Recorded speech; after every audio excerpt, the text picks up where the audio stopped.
Basically ఈ video నిన్నటిదనమాట. నిన్న పూర్ణం కాబట్టి గుడికి వెళ్ళొచ్చేసాను. గుడిలో అయితే చాలా బాగుండేదన్నమాట. నేను వెళ్ళే టైంకి కరెంట్ కూడా పోయింది. చాలా దీపాల వెలుగులో చాలా బాగుంది. ఈరోజు కోటి దీపోత్సవం అంట మా ఊర్లో. నాకు తెలియదు, సడన్ గా వెళ్ళాను, చూసాను. నేను కూడా చాలా బాగుండింది అసలు చూసాకైతే కరెంట్ పోయినప్పుడు. ఈరోజు కోటి దీపోత్సవం అనమాట. నాకు కూడా తెలియదు, నేను కూడా సడన్ గా వెళ్ళి చూసాను.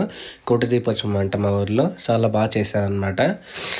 చాలా బాగుండిందంటే చాలా బాగుండింది. కరెంట్ పోయినప్పుడు అయితే ఇంకా చాలా బాగుండింది. అందుకే వీడియో రికార్డ్ చేసేసాను. ఇలా వ్లాగ్స్ పనికి వస్తుంది కదా అని చెప్పేసి ఇంకా మన డ్యూటీ మనం ఎక్కేసాం వ్లాగ్స్ కోసం వీడియోలు ఫోటోలు తీసేసుకుంటున్నాను. ఆ టైం కరెంట్ వచ్చిందంట. ఆయన కూడా కొంచెం ఆన్ చేయలేదు. ఇలాగే దీపాల వెలుగులో గుడి చాలా బాగుండింది. ఆ చంద్రుడు కానీ శివుడు కానీ చాలా బాగా కనిపించాడు. వాళ్ళు కూడా కొంచెం ఆన్ చేయలేదు. ఇంకా సరే అని చెప్పేసి మనం ఫోటోలు వ్లాగ్స్ తీసుకునేసి దేవుని దర్శించుకునేసి మనం పని చూసుకొని మనం వచ్చేసాం. ఈ వీడియోకి అంతే. మీకు ఈ వీడియో నచ్చింటే లైక్ చేయడం, సబ్స్క్రైబ్ చేయడం చాలా మంది మర్చిపోతున్నారు. Please like and subscribe. ఇక రేపు ఈ వీడియోలో కలుసుకుందాం. అంతవరకు ఉంటాను. బాయ్. నమస్కారం.